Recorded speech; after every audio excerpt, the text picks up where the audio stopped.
اللہ کے نام سے جو بڑا مہربان نہایت رحم والا ہے۔ کاف ہا یا عین صاد، یہ تمہارے پروردگار کی مہربانی کا بیان ہے جو اس نے اپنے بندے زکریا پر کی تھی، جب انہوں نے اپنے پروردگار کو دبی آواز سے پکارا اور کہا کہ اے میرے پروردگار، میری ہڈیاں بڑھاپے کے سبب کمزور ہو گئی ہیں اور سر شعلہ مارنے لگا ہے، اور اے میرے پروردگار، میں تجھ سے مانگ کر کبھی محروم نہیں رہا، اور میں اپنے بعد اپنے بھائی بندوں سے ڈرتا ہوں، اور میری بیوی بانجھ ہے، تو مجھے اپنے پاس سے ایک وارث عطا فرما جو میری اور اولاد یعقوب کی میراث کا مالک ہو، اور اے میرے پروردگار اس کو خوش اتوار بنائیو۔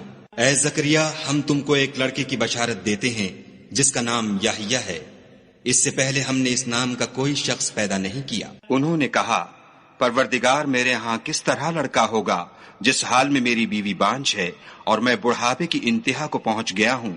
حکم ہوا کہ اسی طرح ہوگا۔ تمہارے پروردگار نے فرمایا ہے کہ مجھے یہ آسان ہے، اور میں پہلے تم کو بھی تو پیدا کر چکا ہوں اور تم کچھ چیز نہ تھے۔ کہا کہ پروردگار میرے لیے کوئی نشانی مقرر فرما۔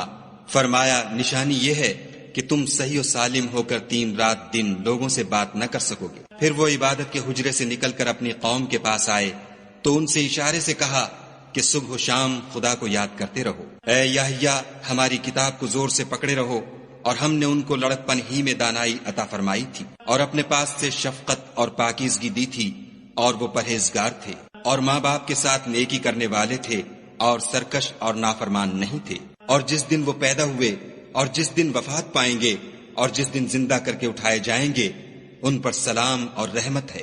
اور کتاب قرآن میں مریم کا بھی مذکور کرو، جب وہ اپنے لوگوں سے الگ ہو کر مشرق کی طرف چلی گئیں تو انہوں نے ان کی طرف سے پردہ کر لیا۔